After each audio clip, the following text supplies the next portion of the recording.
kembali dari dunia abadi. Audiobook, novel silat. Episode 115. Mu Wanying dapat merasakan pikiran Tang Xiu, dan diam-diam mendesah dalam hati. Karena Tang Xiu tidak ingin membicarakannya, dia tidak lagi melanjutkan topik itu, dan menjawab. Ya, aku punya usaha kecil sejak aku masih SMA. Meskipun penghasilannya tidak buruk dan aku mampu menghidupi diriku sendiri, aku berada di ambang kebangkrutan ketika aku bertemu denganmu di kota Tianjin.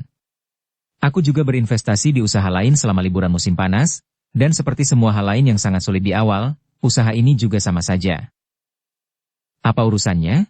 Tanya Tang Xiu. Itu bisnis pakaian, jawab Mu Wanying. Saya tidak tahu banyak tentang bisnis pakaian. Tang Xiu mengangguk dan berkata sambil tersenyum paksa. Saya khawatir saya tidak dapat banyak membantu Anda. Namun, jika Anda kekurangan dana, Anda dapat memberitahu saya. Saya mungkin tidak punya banyak uang saat ini, tetapi seharusnya tidak menjadi masalah untuk membantu Anda mengatasi masalah ini. Meskipun aku menghadapi kebangkrutan, bukan berarti aku tidak punya cukup dana untuk berinvestasi. Mu Wanying menggelengkan kepalanya. Hanya saja seseorang telah memberiku terlalu banyak tekanan. Jika aku tidak berusaha keras menghasilkan uang, jurang antara aku dan dia akan semakin besar. Itu adalah situasi yang sangat tidak ingin kuhadapi. Siapa dia? Tanya Tang Xiu. Itu kamu, jawab Mu Wanying. Tang Xiu menatap kosong, tertegun. Dia tidak bisa menahan tawa. Jangan bandingkan dirimu denganku. Ada beberapa masalah dengan asal-usul banyak uang yang kudapat. Tentu saja, itu tidak diperoleh secara ilegal. Itu seperti kuda yang menjadi gemuk setelah diberi makan rumput di malam hari. Seseorang tidak akan pernah menjadi kaya karena kekayaan yang tidak pantas. Aku punya banyak sumber dari mana kekayaanku berasal. Senyum mengembang di sudut mulut Mu Wanying. Dia terkekeh dan berkata, jadi, bolehkah aku ikut berkuda dan menghasilkan banyak uang bersamamu? Sebenarnya, aku juga tidak pernah menginginkannya. Tang Xiu melambaikan tangannya. Hanya karena beberapa orang memberikannya kepadaku, jadi aku tidak punya alasan untuk menolaknya. Bagaimanapun, kita semua adalah orang yang jujur dan tulus, jadi aku selalu memikirkan cara menghasilkan uang dengan aman dan lancar. Karena kamu tidak mau, lupakan saja. Ngomong-ngomong, maukah kamu menjawab pertanyaanku selanjutnya? Kata Mu Wanying, dan bertanya sambil tersenyum. Silakan. Jawab Tang Xiu sambil tersenyum. Saya tahu bahwa prestasi Anda dalam kaligrafi dan melukis sudah mencapai titik puncak. Saya juga tahu apa yang telah Anda capai di bidang musik juga jauh melampaui para maestro. Saya pernah mendengar Anda mengatakan bahwa Anda ahli dalam kecapi, catur, kaligrafi, dan melukis, serta sama hebatnya dalam syair, lagu pendek, syair pujian, dan lagu. Apakah Anda sama hebatnya dengan Anda dalam kecapi, kaligrafi, dan melukis? Tang Xiu berkata dengan yakin. Meskipun pengetahuan itu tak terbatas dan akan selalu ada seseorang yang lebih baik, aku yakin bahwa aku tidak akan pernah bertemu dengan lawan yang sepadan denganku. Mata Mu Wanying berbinar, lalu dia bertanya sambil tersenyum. Apalagi yang kamu kuasai selain ini? Aku punya banyak, maksudku, keterampilan lainnya. Tang Xiu terkekeh. Kau akan mengetahuinya seiring berjalannya waktu. Bagaimanapun, mari kita minum segelas lagi, tusuk sate panggang harus disajikan. Mari kita basahi tenggorokan kita terlebih dahulu. Pef. Hehehe. Mu Wanying tidak bisa menahan tawanya. Setelah itu, keduanya menyantap barbeque dan mengobrol tentang berbagai topik, sambil sesekali minum bir. Lebih dari 1 jam kemudian, keduanya telah menghabiskan 6 botol bir dan menghabiskan semua barbeque. Namun, beberapa selingan terjadi selama waktu ini, karena banyak pria yang mabuk mendatangi Mu Wanying dan diusir oleh Tang Xiu. Dalam perjalanan pulang, kekaguman tumbuh di hati Tang Xiu terhadap Mu Wanying. Gadis ini minum 3 botol bir seolah-olah tidak ada apa-apanya, bahkan wajah cantiknya tidak pucat atau memerah. Hanya bau minuman keras yang keluar dari mulutnya saat dia berbicara sesekali. Keesokan harinya, Tang Xiu bangun pukul 4 pagi dan membangunkan Tang Xiaojin dan yang lainnya. Ia memerintahkan mereka untuk berlatih di halaman untuk mempelajari ilmu bela diri yang telah mereka latih sebelumnya. Fondasimu bagus. Sepertinya tetua yang mengadopsimu telah melatihmu dengan sangat baik. Hari ini aku akan mengajarkanmu serangkaian teknik penempaan tubuh. Teknik penempaan tubuh yang sangat sederhana yang hanya memiliki total 3 gerakan dan 27 bentuk. Kalian berlima dilarang mengajarkannya kepada orang lain secara diam-diam, dan kalian harus berlatih ketiga gerakan ini setiap pagi dan sore. Perhatikan baik-baik. Tang Xiu mengajarkan kelima anak itu teknik penempaan tubuh yang sangat umum dari dunia abadi. Karena mereka mempelajarinya dengan sangat lambat, Tang Xiu berlatih lebih dari 10 kali, dan dengan serius menunjukkan kesalahan mereka selama hampir 2 jam. Ketika fajar senja dari ufuk timur muncul, mereka akhirnya menguasai teknik penempaan sepenuhnya. Wanying, apakah kau sudah selesai mencuri pelajaranku? Jika kau tidak ingin melanjutkan tidur, bangunkan 3 orang lainnya. Tunggu aku membeli sarapan, lalu kita akan sarapan dan pergi ke kampus setelahnya. Tang Xiu memanggil ke jendela kamar tidur di lantai 2. Di depan jendela di lantai 2, wajah cantik Mu Wanying memerah. Karena tidurnya yang nyenyak, ia terbangun oleh suara Tang Xiu dan Tang Xiaojun. Ia kemudian mengenakan pakaiannya dan bersandar di jendela, saat ia melihat Tang Xiu sedang mengajar kelompok Tang Xiaojin. Awalnya ia hanya memperhatikan mereka dengan geli, tetapi semakin ia memperhatikan, semakin ia tidak tahan dan ingin mempelajarinya juga. Faktanya, dia telah menghafal 3 gerakan dan 27 bentuk yang diajarkan Tang Xiu 1 jam yang lalu, dan kemudian mulai mempraktikannya dengan tenang di depan jendela. Tunggu aku. Aku akan membangunkan mereka, lalu pergi bersamamu, jawab Mu Wanying dengan wajah memerah, dan segera menghilang dari jendela. Sarapannya cukup banyak karena Tang Xiu dan Mu Wanying membeli cukup banyak. Tang Xiu bahkan membeli bubur daging sapi yang baru dimasak karena kelompok Tang Xiaojin yang beranggotakan 5 orang masih terus bertambah. Setelah sarapan, ia menyuruh Tang Xiaojin dan 4 orang lainnya untuk tinggal di rumah. Setelah memberitahu mereka bahwa ia akan kembali dan membawa mereka untuk membeli pakaian, buku, dan kebutuhan sehari-hari setelah menghadiri kelasnya, ia kemudian bergegas ke kampus bersama kelompok Mu Wanying yang beranggotakan 4 orang. Karena ia meninggalkan mobil Range Rover-nya di jalan tidak jauh dari bandara kemarin, dan karena tidak ingin menarik perhatian, ia kemudian naik taksi setelah meninggalkan kompleks villa dan langsung menuju ke kampus. Bab 479, masalah datang mengetuk pintu Magnificent Tang Corp. Sebagai bunga kampus pertama Universitas Shanghai, Mu Wanying menjadi pusat perhatian semua orang kemanapun dia pergi. Sementara Tang Xiu juga menjadi selebritas terkenal di kampus karena lagu dan permainan sitarnya yang menggemparkan seluruh negeri. Dengan mereka berjalan berdampingan di jalan dalam kampus, mata banyak orang secara alami tertarik pada mereka.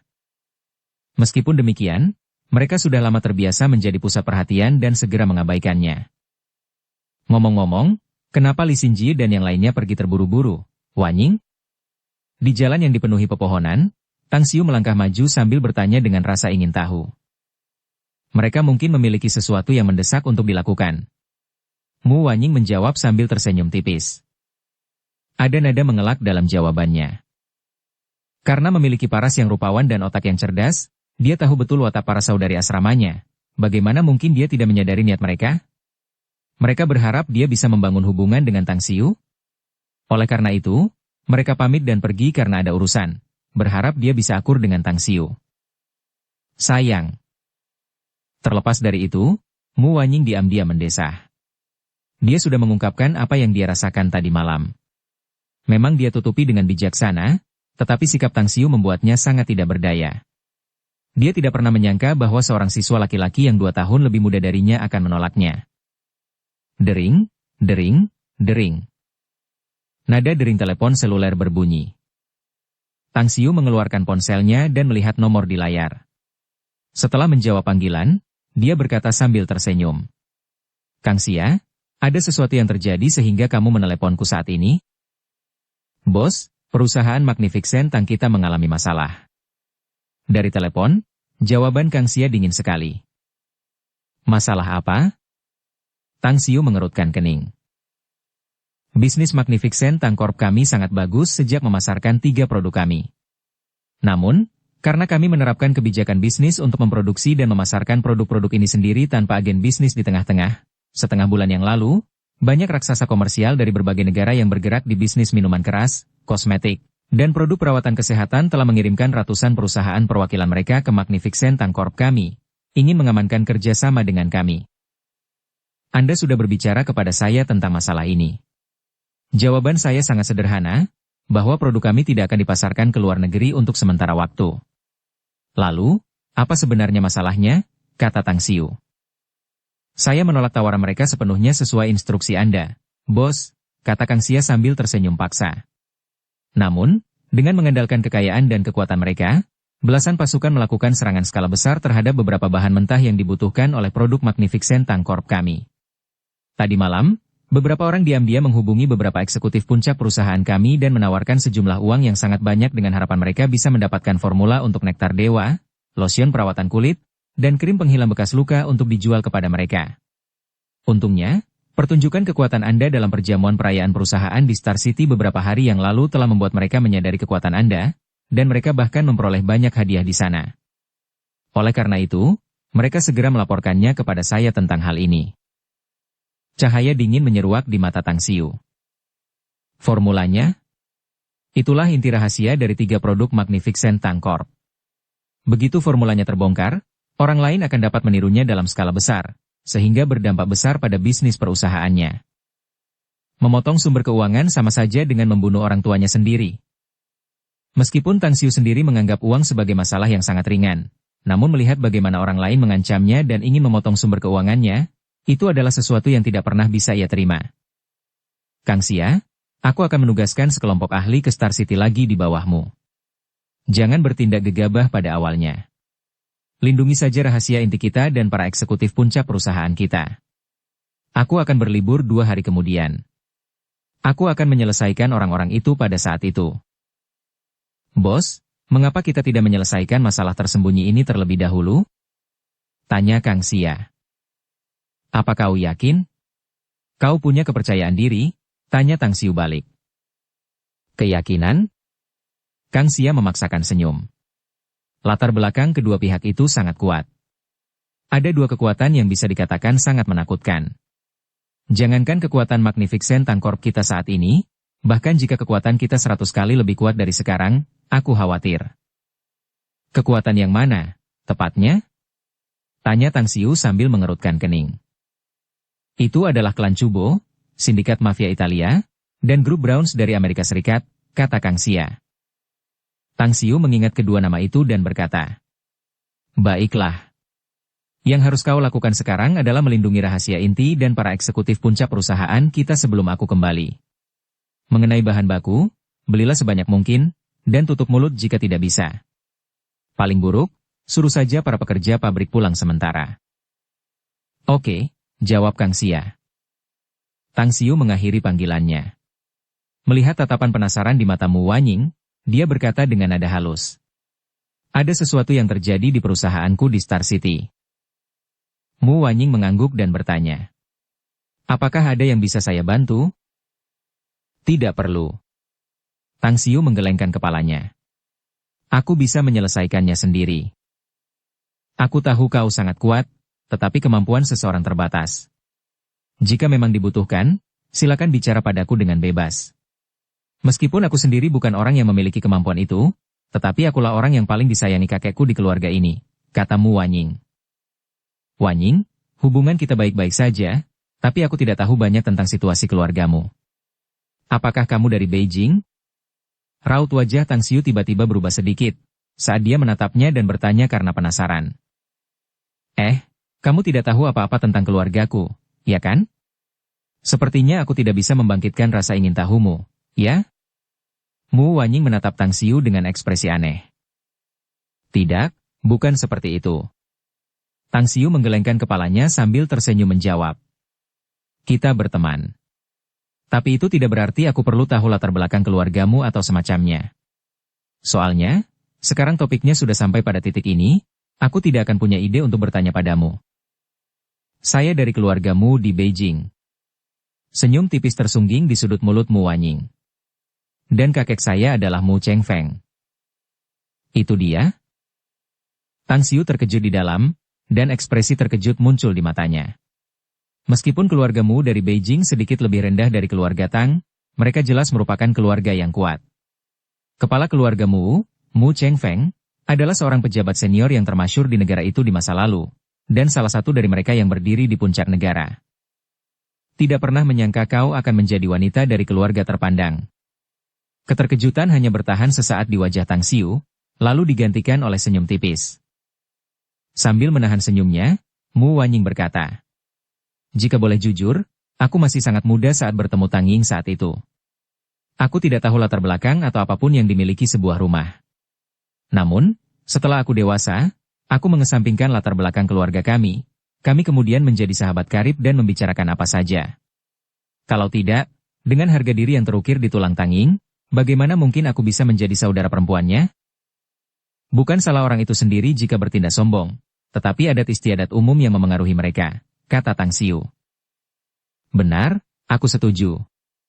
Mata Mu Wanying berbinar, Tang Xiu mengatakan apa yang ada dalam pikirannya. Dengan cepat, keduanya berpisah di persimpangan. Mu Wanying harus kembali ke asrama, sementara Tang Xiu langsung menuju gedung kelas. Hanya ada satu kelas pagi ini, dan meskipun dia sudah belajar dan memahami materi kuliah secara mandiri, dia tetap harus menghadiri kelas. Sistem kredit membuatnya tidak berani membolos kelas lagi. Teman-teman sekelasnya sudah tiba di dalam kelas. Melihat kedatangan Tang Xiu, kelas yang awalnya ramai berubah sunyi senyap hanya dalam beberapa detik. Banyak orang mengeluarkan ponsel mereka dan melihat sesuatu di dalamnya sebelum menatap Tang Xiu.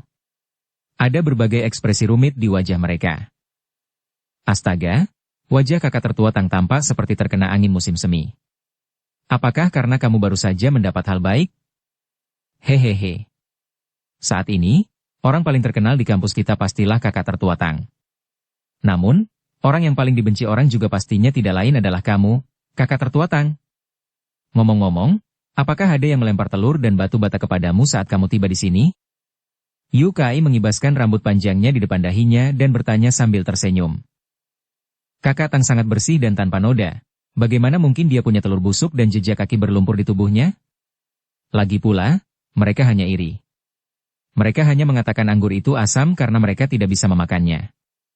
Bagaimanapun, kakak Tang, Hutua ini akan mengatakannya di sini dan sekarang. Siapapun yang berani mempersulit hidupmu, itu sama saja dengan mempersulit hidupku, Hu Qingsong. Ya, hitung aku juga. Su Chao juga berteriak. Tang Xiu bingung apakah dia harus menangis atau tertawa saat melihat ketiganya, dan bertanya. Apa yang kalian bicarakan, teman-teman? Siapa yang paling terkenal? Dan apa maksudnya aku menjadi sasaran permusuhan semua orang? Aku bahkan tidak membawa mobil hari ini, bersikap rendah hati seperti biasa. Bagaimana mungkin aku menyinggung orang lain? Hu Qingsong mengangkat gadget di tangannya dan berkata dengan keras. Jangan bilang kau tidak tahu apa-apa tentang itu, kakak Tang. Ada keributan di forum kampus, yang mengatakan bahwa kau dan Mu Wanying datang bersama pagi ini. Bahkan orang bodoh pun dapat menebak bahwa kalian telah bersama tadi malam. Apakah kau pikir tidak ada yang tahu apa yang terjadi ketika seorang pria dan wanita berkumpul, ya? Ngomong-ngomong, foto-fotomu dan si cantikmu yang datang bersama dari luar kampus telah diunggah ke forum kampus. Aku sendiri baru saja melihatnya, dan setidaknya ada 100 unggahan, yang semuanya adalah berita tentangmu. Kau lihat, jumlah klik dan komentar terus meningkat. Tang Xiu memutar matanya, lalu mengeluarkan ponselnya untuk membuka forum kampus. Yang membuatnya tercengang adalah dia dihujani kutukan dalam waktu yang singkat. Banyak siswa laki-laki yang mencarinya, mengajaknya berduel dan mengatakan bahwa mereka ingin merebut kembali Mu Wanying darinya. Mereka hanya sekelompok sampah yang tidak ada hubungannya dengan waktu luang mereka. Sambil menggelengkan kepalanya, Tang Xiu menggerutu dalam hati, sebelum berkata keras-keras. Rekan-rekan mahasiswa, ini semua adalah kebohongan yang dibuat-buat. Tolong jangan percaya. Hubunganku dengan Mu Wanying murni dan suci. Kami hanyalah seorang kakak senior dan kakak muda di kampus, tidak ada yang lain sama sekali. Kami datang ke sini bersama karena dia menginap di rumahku tadi malam. Wah, wah. Seketika, selain Yukai dan Zhao Liang yang mengunjungi villa Tang Xiu tadi malam, yang lainnya berteriak dengan ekspresi aneh. Salah satu teman sekelas berkumis panjang berteriak. Hebat. Kamu benar-benar hebat, kakak Tang. Sudah berapa lama sejak kita memulai masa kuliah? Namun, kamu tiba-tiba membawa belemu yang agung ke tempatmu? Wahai Santo Cinta, wahai Dewa Cinta, mohon tunjukkan kepada kami keanggunan dan kebaikanmu untuk mengajar kami, para lajang ini, para bujangan terkutuk ini, untuk keluar dari daftar sialan itu. Tang Xiu berbalik dan berkata dengan ketus. Omong kosong apa ini? Apa maksudmu dengan Santo Cinta dan Dewa Cinta? Kita semua adalah teman sekelas. Sekali menjadi sesama mahasiswa, kita adalah saudara dekat selama 3 kehidupan. Yang laki-laki akan menjadi sahabat baik, sedangkan yang perempuan akan menjadi saudara perempuan yang baik. Bagaimanapun, aku akan mentraktir kalian semua di jalan jajanan kampus pada siang hari, dan UKAI akan membayar tagihannya. Nanti, semua orang harus bertindak dengan baik, untuk menghapus ketidakadilan atas namaku. Hah? UKAI berteriak dengan marah.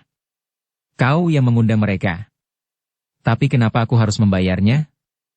Bagaimana aku bisa membayar semua orang ini? Tenang saja, lain kali aku akan mengajakmu ke suatu tempat, kata Tang Xiu sambil terkekeh. Aarg. Uang sakuku akan terkuras habis. Bab 480, dipandang rendah dan dihina. Pikiran mahasiswa sebenarnya sangat sederhana.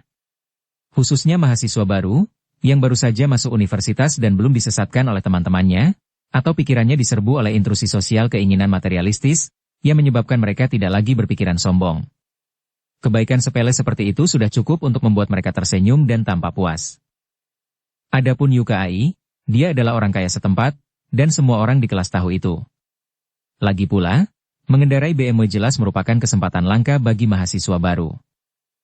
Namun, bagi UKAI, membayar tagihan adalah cara Tang Xiu agar dia bisa bergaul dengan orang lain. Kelas terasa membosankan dan agak membosankan. Tang Xiu menghabiskan waktunya dengan nyaman dalam suasana kelas yang menyenangkan, lalu pergi ke perpustakaan kampus. Pengajuan kartu perpustakaannya telah disetujui, jadi dia meminjam beberapa buku dan meninggalkan kampus dengan tergesa-gesa. Setelah kembali ke tempatnya, Tang Xiu melihat kelima anak yang mengenakan pakaian kotor. Kelima anak itu berkeringat deras saat berlatih bela diri. Dia menepukkan tangannya dan berkata kepada mereka sambil tersenyum. Baiklah, teman-teman. Cuci muka kalian sekarang, aku akan mengajak kalian membeli beberapa barang. Baiklah. Meskipun ada ekspresi terkejut yang menyenangkan di wajah mereka, mereka tidak bersorak. Kelembutan dan ketidakdewasaan hilang dari mereka, digantikan oleh tanda kedewasaan yang sedikit lebih maju dari usia mereka yang sebenarnya. Tang Xiu merasa agak puas setelah ini, meskipun dia juga sedikit sedih dan tertekan di dalam. Mereka yatim piatu. Tanpa saudara atau teman, mereka pasti akan mengalami nasib yang sulit. Bagi anak-anak yang tidak memiliki rumah, mereka selalu kekurangan makanan, dan apapun bisa terjadi pada mereka. Nasib tragis seperti itu datang saat mereka masih muda, namun keadaan sulit ini tidak menghancurkan mereka. Meskipun mereka pernah diadopsi, agak menyedihkan bagi mereka untuk berkelahi dengan sekelompok anak lain hanya karena 2 bungkus mie instan tepat setelah mereka mulai berkeliaran di jalanan selama beberapa bulan. Sambil diam-diam memperhatikan punggung mereka saat mereka berlari ke pintu belakang, Tang Xiu diam-diam bertekad bahwa terlepas dari apakah mereka bisa menjadi bawahan kepercayaannya atau tidak, terlepas dari apakah mereka bisa mendapatkan kesempatan untuk mempelajari teknik kultivasi abadi atau tidak, dia tidak akan pernah membiarkan mereka sendirian, terlantar, tak punya rumah, dan terabaikan lagi. Akan tetapi, pengujian terhadap mereka tetap diperlukan, dan pembatasan yang ia terapkan pada mereka tidak akan berkurang. Di masa depan, siapapun yang ingin menjadi orang kepercayaannya sekaligus tangan kanannya harus menanggung rasa sakit dan penderitaan yang tidak dapat ditanggung oleh orang biasa. Mereka harus menggunakan segala yang mereka miliki untuk menangkis kesulitan dengan keringat dan darah mereka sendiri. Bagi mereka yang mampu bertahan melewati ombak dahsyat yang menghantam pantai berpasir, dan kemudian akhirnya selamat, merekalah yang akan memenuhi syarat dan layak untuk mengikutinya kembali ke dunia abadi, pergi ke arena dunia yang lebih luas, berpacu dan membuka tempat itu dengan tinju mereka. Di jalan komersial terdekat, sambil menuntun kelima anak itu, Tang Xiu berjalan-jalan di sekitar toko keluarga untuk membeli barang-barang untuk mereka. Untuk setiap anak, ia membeli 4 set pakaian, sepatu, dan kaos kaki, sedangkan desain dan warnanya dipilih secara bebas oleh masing-masing anak. Ia menemukan bahwa meskipun mereka belum bersekolah, mereka sebenarnya sudah bisa membaca. Jadi Tang Xiu juga membeli banyak buku pelajaran, seperti buku bahasa asing dan banyak lainnya. 2 jam kemudian, waktu sudah menunjukkan pukul 12 siang. Range Rover miliknya sudah dikembalikan, jadi seluruh bagasinya kini sudah terisi penuh dengan barang belanjaan. Setelah itu, Tang Xiu membawa mereka langsung ke aula pesta abadi karena dia punya janji dengan Li Laoshan di sana. Dari Chinan, dia mengetahui bahwa Li Laoshan telah memesan sebuah kotak biasa. Sambil menyerahkan anak-anak itu kepada Chinan, dia langsung pergi mencari Li Laoshan. "Kakak Li, aku punya banyak hal yang harus kulakukan di sore hari, jadi aku tidak minum saat ini," kata Tang Xiu sambil tersenyum sambil menarik kursi dan duduk di seberang Li Laoshan. Li Laoshan mengangguk. Sambil menggosok tangannya, dia berkata, "Ngomong-ngomong, Saudara Tang, bisakah kau menjualkanku segepok nektar dewa melalui pintu belakang Magnificent Tangkorp milikmu?" "Kakak Li, nektar dewa saat ini diproduksi dalam jumlah kecil, dan sekarang pasar kekurangan pasokan. Meskipun aku pemilik Magnificent Tangkorp, aku tidak dapat menjamin bahwa kita memiliki stok nektar dewa sebanyak itu. Bagaimana dengan ini? Kirim seseorang ke Star City untuk mencari Kang Xia untuk mengambil 10 kotak nektar dewa? Anggap saja itu sebagai kompensasi karena aku tidak dapat menemanimu minum hari ini." 10 kotak? Li Laoshan sangat gembira dan berkata sambil tersenyum. "Saudara Tang, saya tahu bahwa nektar dewa tidak murah, jadi saya tetap harus membayarnya. 10 kotak sudah cukup. Anda belum tahu, tetapi bagi kami, para pengusaha dari utara, minum nektar dewa dianggap sebagai suatu kehormatan. Jika Anda mengundang seseorang untuk makan malam dan menyajikan nektar dewa, Anda pasti akan membuat para tamu puas, dan memberikannya sebagai hadiah akan dianggap sebagai penghormatan kepada mereka." Setelah mengatakan itu, dia mengerjap dan berbicara dengan suara yang lebih pelan. "Saudara Tang, izinkan aku memberitahumu sebuah rahasia.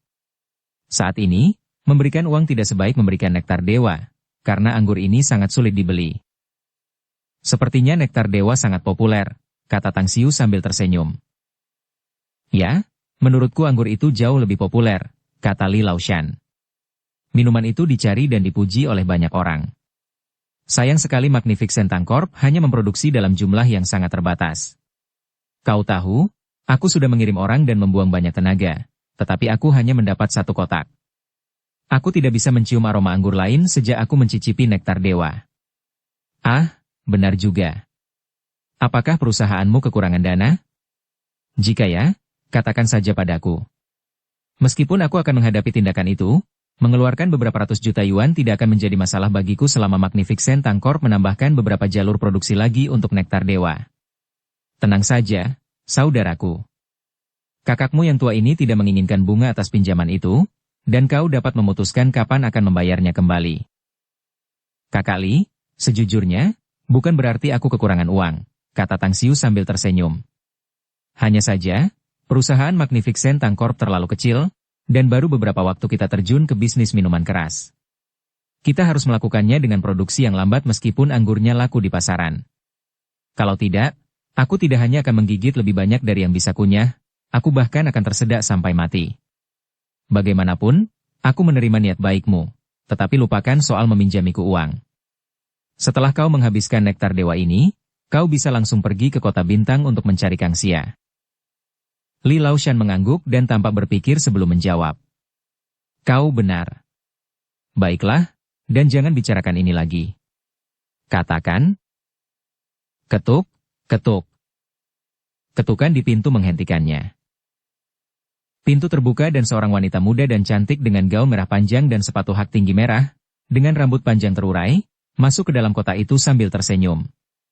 Semua barang yang ada padanya adalah merek-merek terkenal, bahkan tas tangan dan perhiasan yang tergantung di tubuhnya juga sangat mahal.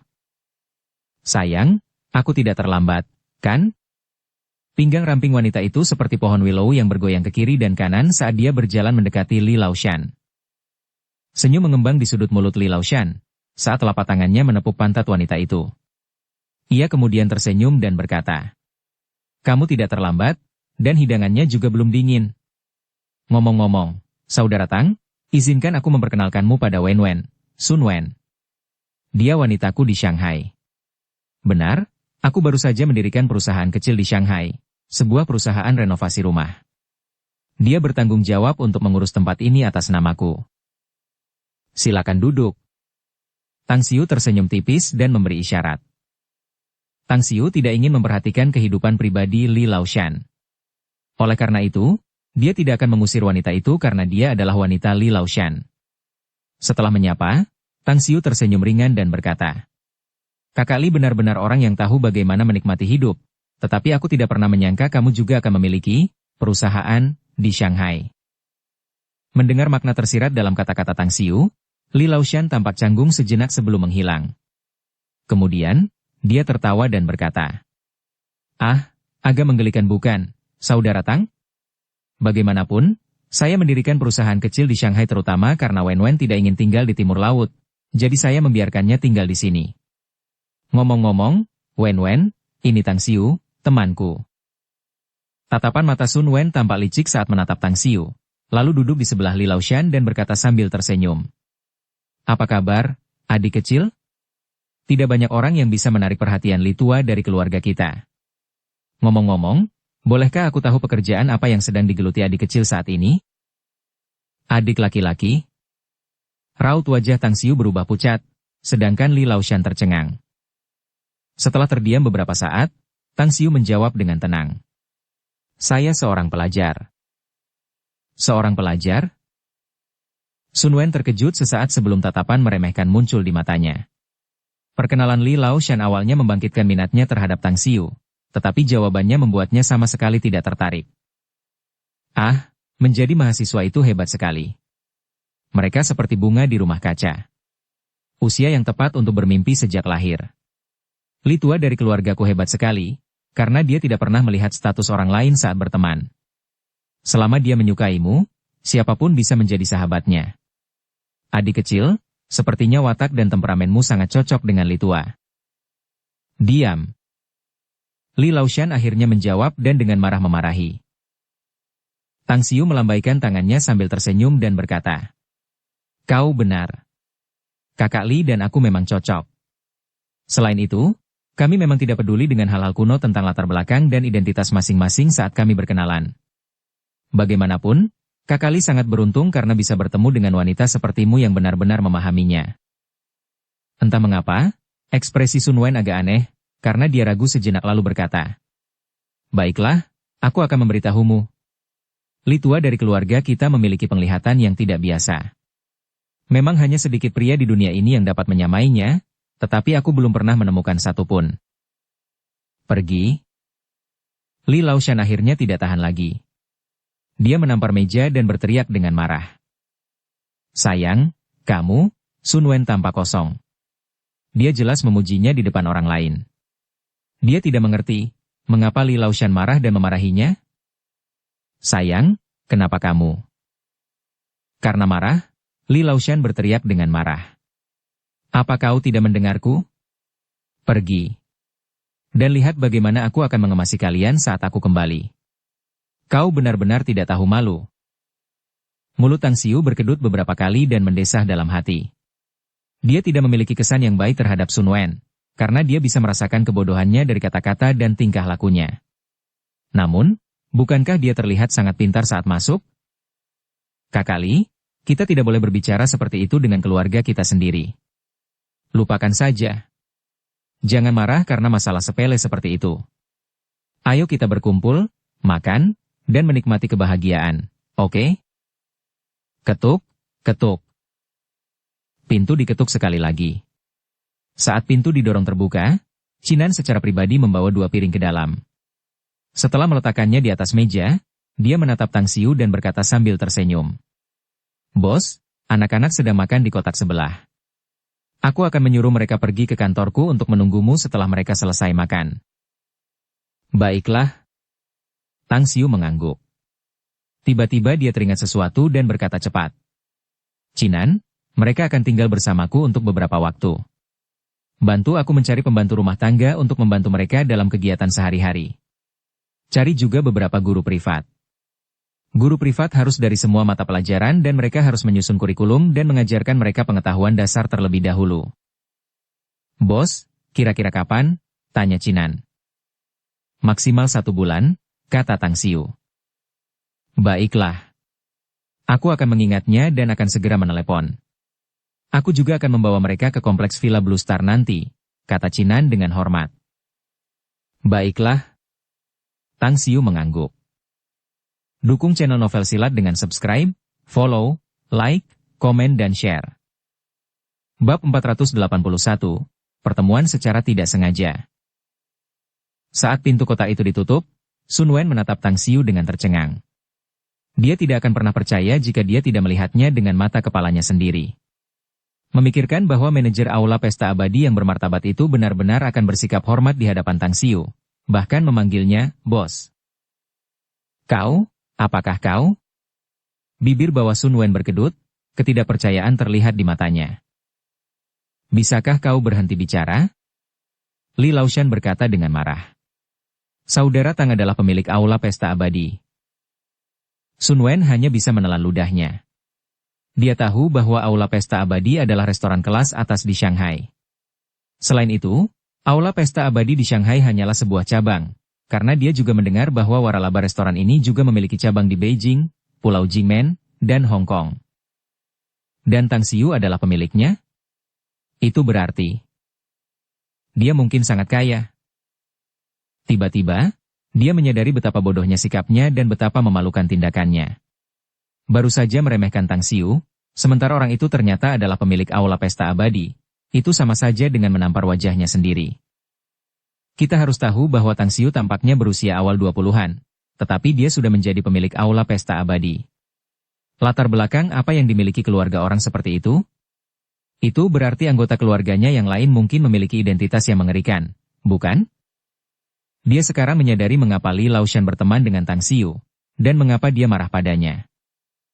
Itu karena, dia memang telah membuatnya kehilangan muka. Wajah Sun Wen pucat pasi saat dia menatap Li Laoshan dengan waspada. Ada ekspresi meminta maaf di wajahnya, saat dia berkata, Tuan Tang, saya benar-benar minta maaf atas apa yang saya katakan. Tang Xiu melambaikan tangannya dan berkata sambil tersenyum. Tidak apa-apa, sungguh. Bukankah sudah kukatakan bahwa keluarga tidak perlu mengucapkan kata-kata seperti itu? Lagi pula, kamu adalah wanita kakak Li, jadi kamu adalah seorang teman. Ekspresi marah di wajah Li Laoshan mereda. Setelah mengamati wajah Tang Xiu, senyum masam yang dipaksakan muncul di wajahnya. Saudara Tang, Anda benar-benar luar biasa bahkan dalam masalah pribadi ini. Meski masih muda, Anda sudah berpikiran terbuka. Selain itu, saya tidak pernah merasa ada celah dalam perbedaan usia kita, yang merupakan hal yang paling tidak masuk akal. Rasanya seperti saya sedang berkomunikasi dengan seseorang seusia saya. Maksudmu aku sudah tua? Apa itu sudah jelas? Tang Xiu tidak bisa menahan senyumnya. Batuk, batuk. Li Laoshan tersedak saat mendengar jawaban Tang Xiu. Makan siang berakhir dengan cepat karena mereka tidak minum minuman beralkohol. Setelah makan siang selesai, Li Laoshan memberitahu Tang Xiu bahwa dia akan berangkat dari Shanghai ke Beijing besok untuk mempersiapkan diri. Setelah itu, Tang Xiu pergi ke kantor Cinan dan melihat anak-anak duduk dengan patuh di sofa. Tang Xiu menoleh ke arah Cinan dan berkata sambil tersenyum. Itu melelahkan bagimu. Saya merasa terhormat melayani Anda, bos, kata Cinan sambil tersenyum. Karena kamu merasa terhormat, maka aku akan memberimu tugas lain, kata Tang Xiu sambil tersenyum. Sampaikan pesanku ke markas besar untuk menyelidiki beberapa kelompok bawah tanah. Salah satunya adalah klan Chubo dari Italia, dan yang lainnya adalah grup Browns dari Amerika Serikat. Semakin rinci semakin baik. Aku tahu sedikit tentang kedua kekuatan ini, bos, tapi tidak terlalu banyak, kata Cinan dengan ekspresi berubah. Katakan padaku, kata Tang Xiu dengan ekspresi terkejut. Partai bawah tanah Italia itu adalah sindikat kriminal terbesar di sana. Organisasi kriminal ini memiliki jumlah anggota lebih dari 100.000 orang, dan sindikat Chubo termasuk dalam 3 mafia teratas dengan modal besar di antara organisasi kriminal di sana. Saya pernah membunuh beberapa orang mereka, yang merupakan anggota sindikat Chubo ini. Adapun Browns Group dari Amerika Serikat, mereka adalah kartel yang beroperasi di banyak jalur bisnis terutama mengelola bisnis narkoba dan minuman keras.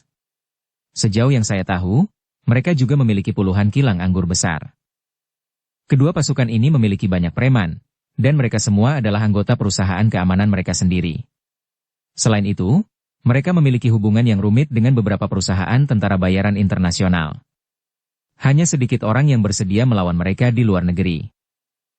Kilatan dingin melintas di mata Tang Xiu saat dia berkata dengan ringan. Kedua kekuatan ini sekarang menentang Magnificent Tang Corp milikku. Jika mereka berani menyentuh batas bawahku, aku tidak akan pernah berpikir 2 kali untuk menghancurkan mereka juga. Ekspresi Cinan sedikit berubah, dan berkata dengan suara berat. Bos, kalau saja beberapa bulan yang lalu, bahkan aula pesta abadi kita akan sedikit takut pada mereka. Tapi sekarang, Tang Xiu mengangguk. Dia mengerti maksud Chinan. Sampai saat ini, lebih dari 100 anggota inti aula pesta abadi telah diberikan teknik kultivasi, sehingga kekuatan mereka telah berkembang pesat. Jika mereka dapat dikatakan sebagai eksistensi yang tak terkalahkan melawan 100 musuh sebelumnya, masing-masing dari mereka sekarang memiliki kekuatan yang mengerikan sehingga bahkan kedua kekuatan ini akan menderita kerugian besar begitu mereka mengerahkan seluruh kekuatan mereka. Kita tunggu saja. Dapatkan informasi terperinci tentang mereka terlebih dahulu. Kalau begitu, saya akan segera mengirimkan beritanya kembali ke markas besar, kata Chinan sambil mengangguk. Beberapa menit kemudian, kelompok Tang Xiu dan Tang Xiaojin meninggalkan aula pesta abadi. Mereka kembali ke rumah dengan mobil, karena Tang Xiu kemudian memerintahkan mereka untuk tinggal di rumah sementara dia meninggalkan kompleks Villa Blue Star. Rumah Sakit Umum Pertama Shanghai. Tang Xiu tiba di bangsal departemen rawat inap tempat Yuan Chuling dan yang lainnya dirawat. Yang membuatnya heran adalah Yuan Chuling tidak berada di ranjang rumah sakitnya. Hanya ada 2 orang teman kuliahnya yang berbaring di 2 ranjang di sebelahnya. Siapa yang kamu cari? Tanya seorang pemuda yang menatap Tang Xiu dengan rasa ingin tahu. Saya teman Yuan Chuling.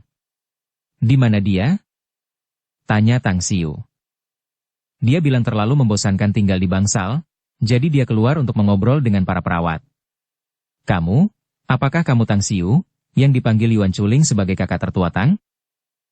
Ya, ini aku. Tang Xiu menjawab sambil tersenyum. Pemuda itu segera mencoba untuk duduk dengan bantuan lengannya, dan dengan penuh rasa terima kasih berkata, Kakak Tang, terima kasih atas semua yang telah kau lakukan untuk kami. Aku mendengar tentang apa yang terjadi. Jika bukan karena kau, kami akan sangat terganggu dengan kampus, dan tak berdaya serta tidak mampu melampiaskan perasaan jengkel di dalam diri kami. Kalian semua adalah teman sekelas Yuan Chuling, jadi kita tidak asing. Pokoknya, kalian istirahatlah yang cukup, aku akan keluar untuk mencarinya, kata Tang Xiu sambil tersenyum. Kedua pria itu mengangguk. Setelah meninggalkan bangsal, Tang Xiu melepaskan indera spiritualnya dan segera melihat Yuan Chuling di ruang dokter. Saat itu, ia sedang memegang tangan seorang perawat wanita, membaca telapak tangannya. Apa-apaan orang ini? Tang Xiu menggelengkan kepalanya dan bergegas ke sana. Dia langsung membuka pintu dan melangkah masuk. Oh! Perawat wanita yang tangannya dipegang oleh Yuan Chuling terkejut oleh Tang Xiu. Dia berteriak kaget dan menarik kembali tangannya seolah-olah dia tersengat listrik. Yuan Chuling marah dan menghampiri Tang Xiu. Ketika melihat Tang Xiu di sana, dia langsung berseru marah. Hei, kakak Tang, bagaimana kamu bisa tahu? Dan, mengapa kamu datang di waktu yang salah? Yuan gendut, sebaiknya kau tidak menyakiti para perawat, mengerti? Ayo kembali ke bangsal tempatmu seharusnya dan beristirahatlah dengan baik di sana. Semakin cepat kau meninggalkan rumah sakit, semakin baik. Tang Xiu terkekeh. Yuan Chuling memutar matanya dan menoleh ke perawat yang cantik dan lembut yang jelas-jelas sedikit gugup. Kakak cantik, sepertinya pembicaraan kita berakhir di sini hari ini. Kalau boleh jujur, kehidupan setiap orang benar-benar dapat diketahui dengan menggunakan ilmu ramal tapak tangan. Aku akan menunjukkannya kepadamu lain waktu. Setelah berkata demikian, dia mengoperasikan kursi roda itu dengan kedua tangannya dan berjalan menuju pintu. Tang Xiu diam-diam memaksakan senyum. Ia mendapati bahwa setiap anak laki-laki seperti serigala lapar, seorang cabul yang pikirannya penuh dengan gadis-gadis dan wanita seiring bertambahnya usia mereka. Dengan cepat dia melangkah maju dan mengambil alih untuk mendorong kursi roda Yuan Chuling, sambil berkata, kamu tidak mungkin bisa hidup aman dengan satu tangan mengendalikan kursi roda, bukan? Yuan Chuling terkekeh. Kita ini anak laki-laki yang sedang puber, bukan? Pubertas berarti kita sedang berada di musim semi. Jangan bilang kau. Tang Xiu? Suara seseorang menyela Yuan Chuling. Suara itu berasal dari pintu di samping mereka. Tang Xiu berbalik. Saat melihat orang itu, ekspresi terkejut tiba-tiba muncul di wajahnya saat dia menjawab. Jia Ruidao? Kenapa kamu di sini? Jia Ruidao melangkah keluar dari ruangan, buru-buru mengulurkan tangannya dan berkata, aku tidak menyangka itu benar-benar kamu, Tang Xiu. Kupikir aku hanya berhayal. Baiklah, temanku dirawat di rumah sakit ini, jadi aku datang menjenguknya, kata Tang Xiu sambil tersenyum. Jia Ruidao melirik Yuan Chuling, mengangguk dan berkata, terakhir kali kita bertemu adalah di Pulau Jingmen. Sudah beberapa bulan berlalu, kan? Aku tidak pernah menyangka akan bertemu denganmu di Shanghai. Saya kuliah di Universitas Shanghai. Bagaimana dengan Anda? Apa yang membawa Anda ke Shanghai? Tanya Tang Xiu sambil tertawa. Saya sedang menjalankan bisnis akhir-akhir ini, dan berencana untuk memindahkan perusahaan ke Shanghai.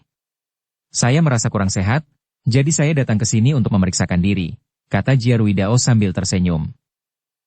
Apa bisnismu? Tanya Tang Xiu. Saya bermaksud untuk berhenti total dari industri perjudian. Jadi, saya membuka beberapa tempat permainan arkade. Ngomong-ngomong, saya punya toko besar di jalan komersial dekat Universitas Shanghai, dan saat ini sedang bersiap untuk merenovasinya, kata Jia Ruidao. Bagus sekali, kata Tang Xiu sambil tersenyum. Tang Xiu, bisa bertemu denganmu di Shanghai menunjukkan bahwa takdir kita cukup dalam, bukan? Jika kamu punya waktu luang malam ini, biar aku yang mentraktirmu makan malam, kata Jia Ruidao. Aku sudah ada janji malam ini, bagaimana kalau lain kali saja? Tang Xiu tertawa dan menjawab. Baiklah. Aku akan tinggal di Shanghai selama beberapa bulan ke depan, jadi aku akan punya waktu lain. Mari kita tetap berhubungan, kata Jia Ruidao sambil tertawa. Tang Xiu mengangguk dan tersenyum padanya, lalu mendorong kursi roda Yuan Chuling menuju bangsalnya. Siapakah lelaki itu, Kakak Tang? Tanya Yuan Chuling penasaran. Seorang temanku, jawab Tang Xiu. Saya mendengar dia mengatakan bahwa dia benar-benar memutuskan hubungan dengan industri perjudian. Bagaimana sebenarnya situasinya? Apakah dia seorang penjudi profesional atau semacamnya? Tanya Yuan Chuling. Tebakanmu benar, kawan. Dia memang seorang penjudi profesional, dan cukup ahli dalam hal itu. Namun, berjudi bukanlah pekerjaan yang baik. Aku pernah membantunya mengatasi beberapa masalah, mengurangi kerugiannya dalam insiden itu. Setelah itu, dia berhenti dan memutuskan hubungan serta tidak pernah terlibat lagi dalam industri perjudian, kata Tang Xiu sambil tersenyum. Aku baru tahu kalau kamu orang yang baik, kakak, kata Yuan Chuling sambil mengacungkan jempol dan memujinya. Kamu menabrak seseorang dengan santai dan dia pun mendapat bantuan darimu.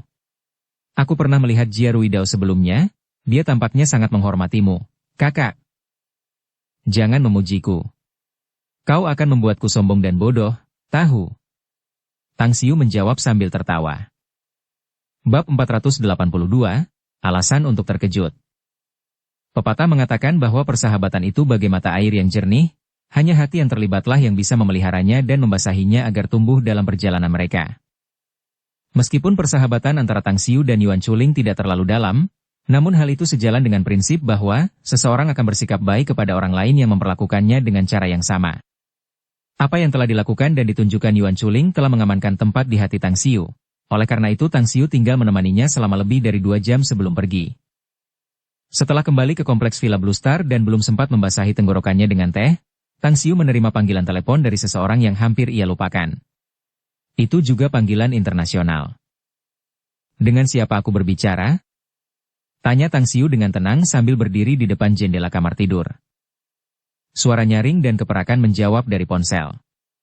Ini aku, bos. Kuako Yamamoto. Tang Xiu tertegun sejenak sebelum ia segera teringat wanita muda dari keluarga Yamamoto dari Jepang. Ia juga calon guru sekolah North Star One Blade, seorang guru ninja yang pernah berada di bawah mantra penguasa jiwa miliknya. Ada sesuatu yang terjadi? Ini masalah yang mendesak, bos, kata Kuako Yamamoto dengan hormat. Saya baru saja mendapat perintah dari kepala keluarga saya, ayah saya, untuk memimpin tim ke Tiongkok guna mencuri sejumlah informasi dari sebuah perusahaan bernama Magnificent Tang Corporation di Star City. Saya tahu Anda berasal dari sana, jadi saya ceritakan hal ini kepada Anda. Dengan perubahan ekspresi, mata Tang Xiu dipenuhi dengan dingin saat dia perlahan berkata. Saya pemilik perusahaan tersebut.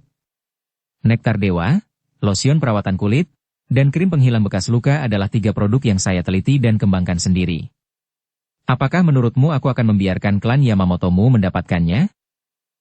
Saya benar-benar minta maaf, bos, kata Kuako Yamamoto tergesa-gesa. Saya tidak tahu Anda adalah pemilik Magnificent Tank Corp. Saya juga tidak tahu bahwa ketiga produk itu dikembangkan oleh Anda. Namun, tentang perintah ayah saya.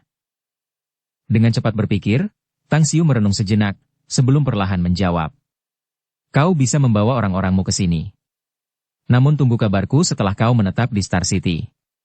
Aku sekarang di Shanghai, dan akan kembali ke Star City dalam 2 hari. Kita akan membicarakannya lagi saat waktunya tiba.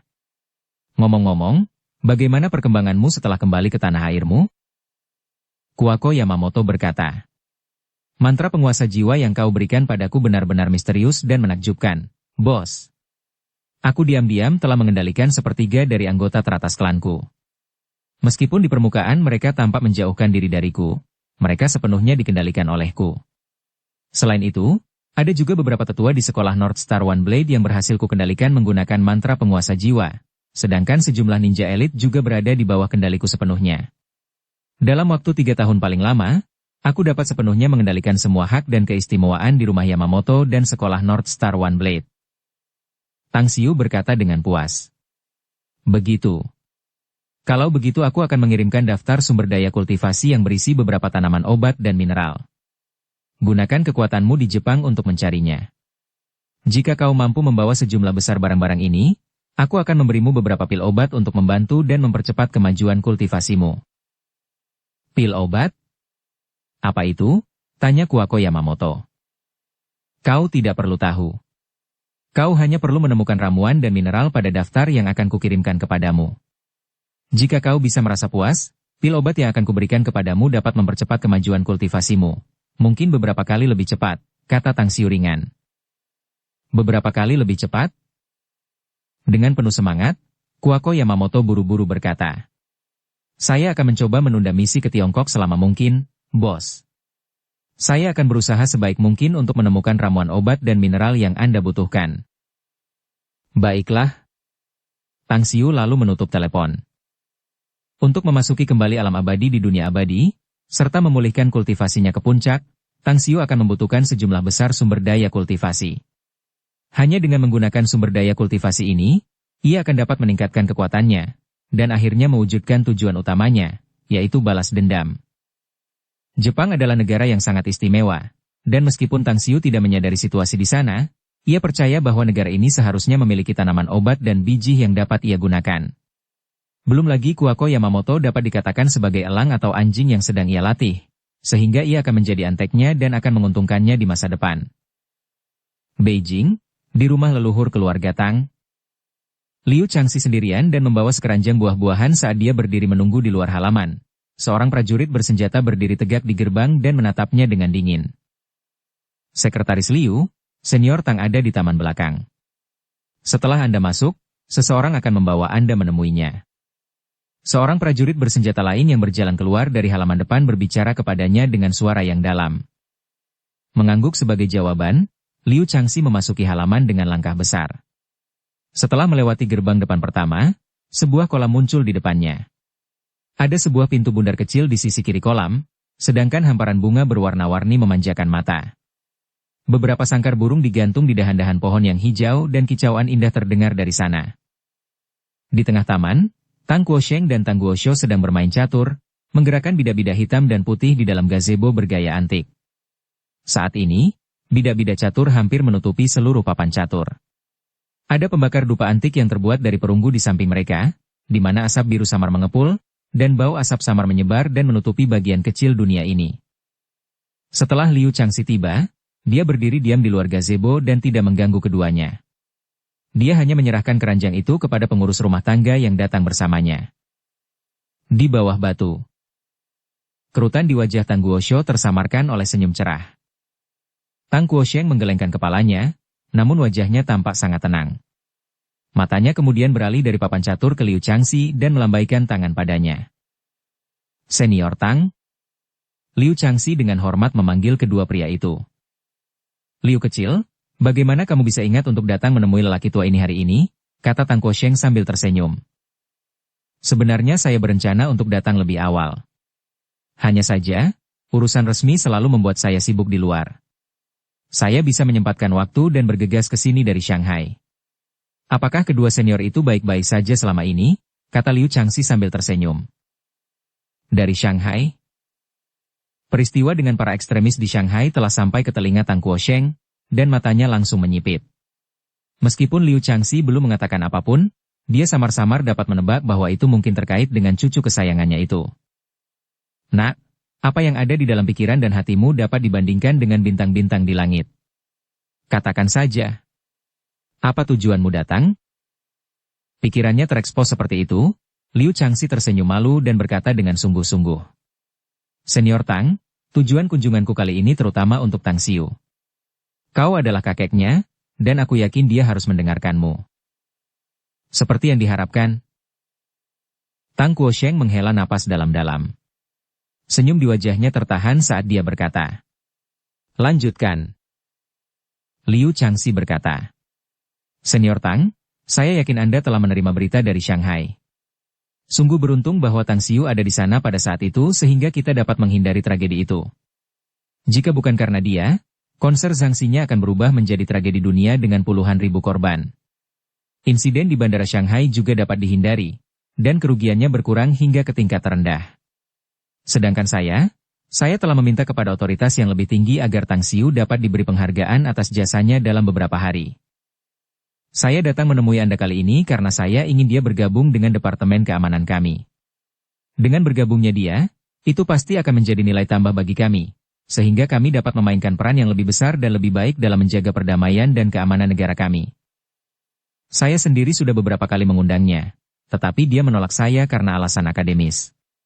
Oleh karena itu, jika Anda dapat membujuknya, silakan izinkan dia bergabung dengan Departemen Keamanan kami. Anda dapat yakin. Meskipun saya tidak dapat memberinya terlalu banyak hak istimewa mengingat wewenang saya dapat menjamin bahwa saya akan memberikan Anda perlakuan terbaik yang memungkinkan. Saya bahkan dapat menjamin dia posisi saya nanti selama dia melakukan pekerjaan dengan baik. Sambil menyipitkan matanya ke arah Liu Changxi, senyum muncul kembali di wajah Tang Guosheng. Senyumnya bahkan lebih cerah dari sebelumnya. Namun, saat dia mengingat karakter cucunya, dia tidak bisa menggambarkan perasaannya dalam bahasa lain kecuali memaksakan senyum kecut. Liu kecil, meskipun Xiu Er adalah cucu kandungku, dia tinggal di luar sendirian selama bertahun-tahun, dan kami baru menemukannya dalam beberapa bulan terakhir. Sebagai orang dewasa, dia memiliki ide dan cara berpikirnya sendiri. Jadi, bahkan aku sendiri tidak cocok untuk ikut campur dalam keputusannya meskipun aku adalah kakeknya. Aku memang sudah mengetahui tentang masalah ini dan aku akan berbicara dengannya. Mengenai hasilnya, bagaimanapun, aku tidak bisa memberimu jaminan. Liu Changxi menatap kosong. Senior Tang, apakah Anda tidak dapat membuat keputusan untuknya? Ini? Jika dia hanya anak biasa, tentu saja aku bisa membantunya membuat keputusan, kata Tang Guosheng sambil tersenyum. Tapi dia membuatmu mencariku, apakah menurutmu dia anak biasa? Apa yang Anda katakan benar, senior? Kata Liu Changxi sambil tersenyum paksa. Bersambung ke episode 116. Dukung kami dengan subscribe, follow, like, komen dan share. Terima kasih.